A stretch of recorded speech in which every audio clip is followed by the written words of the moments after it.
CP smart classes में एक बार फिर से आप सभी लोगों का बहुत बहुत स्वागत है। आज के इस वीडियो में हम लोग सीटेट और यूपीटेट के लिए अगला एमसीक्यू है वो डिस्कस करने वाले हैं। 1000 एमसीक्यू सीरीज़ में ये हमारी अगला एपिसोड है, तो आप इसे फॉलो ज़रूर करें। आप पूरी सीरीज़ को फॉलो करें, आपको बहुत सारे सवाल सीधे सीधे पेपर में मिलेंगे यहाँ से।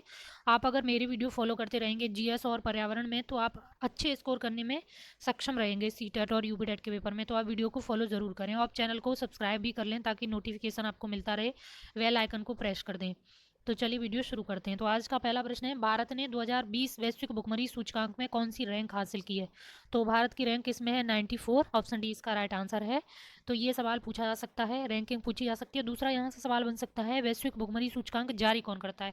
आप इसे सर्च करके और कमेंट बॉक्स में बताना। और यहाँ से सवाल ये भी बन सकता है कि कौन से पैरामीटर इसमें मतलब कुछ चीज़ें जैसे होते हैं पैरामीटर्स वगैरह, क्या यूज़ किया जाता है इसमें, तो वो भी आप देख सकते हैं। अगला प्रश्न है, निम्नलिखित में से कौन सा देश खाड़ी सहयोग परिषद का सदस्य नहीं है? यानी जो जीसीसी है उसका सदस्य नहीं है, ये आपको बताना है। तो सऊदी अरब उसका सदस्य है, ओमान भी जीसीसी का सदस्य है, यूएई भी सदस्य है, लेकिन यमन उसका सदस्य नहीं है। यहाँ पे आपको ध्यान देना है, जब खाड़ी देश आते हैं तो दिमाग में सीधी इमेज बन जाती है कि कौन कौन से देश होंगे। तो उनमें से आपको दो निकाल देने, एक तो यमन और दूसरा ईरान। ये दोनों सदस्य जो हैं खाड़ी सहयोग परिषद के सदस्य नहीं है, यमन और ईरान। ईरान भी आपको ध्यान रखना है, ईरान कई बार बहुत एग्जाम में पूछा जा चुका है, तो ईरान भी इसका सदस्य नहीं है। अब आपको क्या बताना है, इसका मतलब सर्च क्या करना है इसके बारे में, तो जीसीसी की स्थापना कब हुई थी वो आपको सर्च करना है। अगला है, हरिकेन एटा हाल ही में न्यूज में रहा, यह किस तट से टकराया? तो जो 1 नवंबर को ये हरिकेन है ये टकराया था मध्य अमेरिकी तट से। जो निकारागुआ वाला जो इलाका है मध्य अमेरिका में, वहाँ पे ये टकराया था। तो हरिकेन जो है ये अमेरिका, यूएसए और मध्य अमेरिका इधर ही हमेशा ये बनते हैं। इनकी जो चाल है वो इतनी खतरनाक होती है कि इनको स्पीड के पैमाने पर मापना मुश्किल होता है। इनको इनकी गंभीरता, इनका जो प्रभाव उस इलाके में कितना नुकसान हुआ उस आधार पर इनको मापा जाता है। तो हरिकेन एटा है ये मध्य अमेरिकी तट से टकराया था, तो ये आपको पता होना चाहिए। ये अमेरिका और जो मध्य अमेरिका वाला इलाका है वहाँ पे ये आते हैं हरिकेन, तो ऐसे आपको पता होना चाहिए। और ये पहला ऐसा तूफान है जिसका ग्रीक वर्ड के नाम पर इसका नाम रखा गया है, ये भी आपको पता होना चाहिए। अगला प्रश्न देखते हैं, वाल्मीकि टाइगर रिजर्व किस प्रांत में अवस्थित है? जैसा कि मैंने पहले भी वीडियो में बताया 51 टाइगर रिजर्व हैं, तो मैं एक एक करके सारे कवर कर लूँगी आपके। तो वाल्मीकि टाइगर रिजर्व है आपका बिहार में स्थित है, ऑप्शन ए इसका राइट आंसर है। छत्तीसगढ़ में मैंने आपको बताया था बांदीपुर था, उत्तर प्रदेश में दुधवा है, और पश्चिम बंगाल में बक्सा है, और भी हैं, आप इनको सर्च करना और कमेंट बॉक्स में बताना।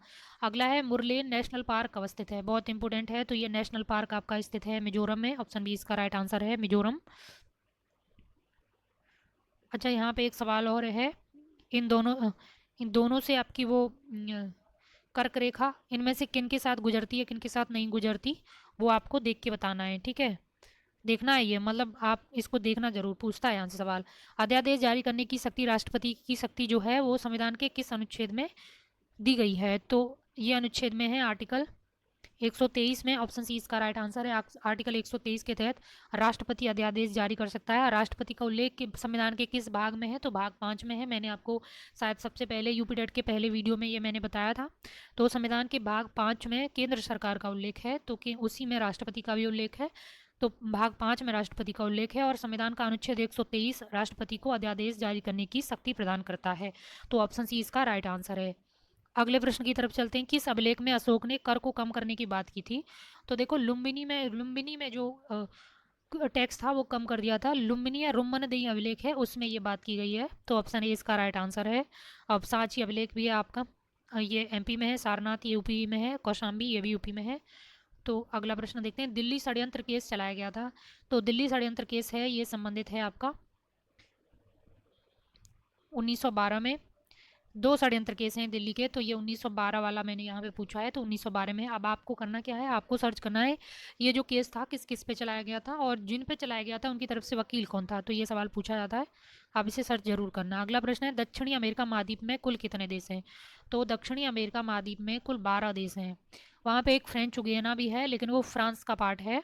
तो वैसे अगर वहाँ पे स्वायत्त देश देखेंगे तो अब 12 ही देश हैं वहाँ पे, तो ऑप्शन सी इसका राइट आंसर हो जाएगा। लेकिन फ्रेंच गुयाना भी है, लेकिन वो फ्रांस की टेरिटरी है, तो इसीलिए टोटल वहाँ पे 12 देश हैं, और फ्रेंच गुयाना को शामिल करेंगे आप तो 13 हैं। अगला प्रश्न है, न्यूजीलैंड की राजधानी वेलिंगटन स्थित है, तो जो वेलिंगटन है न्यूजीलैंड की राजधानी, वो किस आइलैंड या द्वीप पर स्थित है, वो आपको बताना है। उत्तरी आइलैंड या दक्षिणी आइलैंड या पूर्वी आइलैंड, तो ये आपको बताना है। तो इसका राइट आंसर है आपका उत्तरी आइलैंड पर है। देखिए इस तरह से आपका ऑस्ट्रेलिया के दक्षिण पूर्व की तरफ है न्यूजीलैंड, तो ऐसे दो आइलैंड हैं आपके न्यूजीलैंड के। तो जो नॉर्थ आइलैंड है ये वाला, इसके इस जगह पे आपका वेलिंगटन है यहाँ पे, और यहाँ इन दोनों के बीच में जो स्ट्रेट है उसका नाम है कुक स्ट्रेट।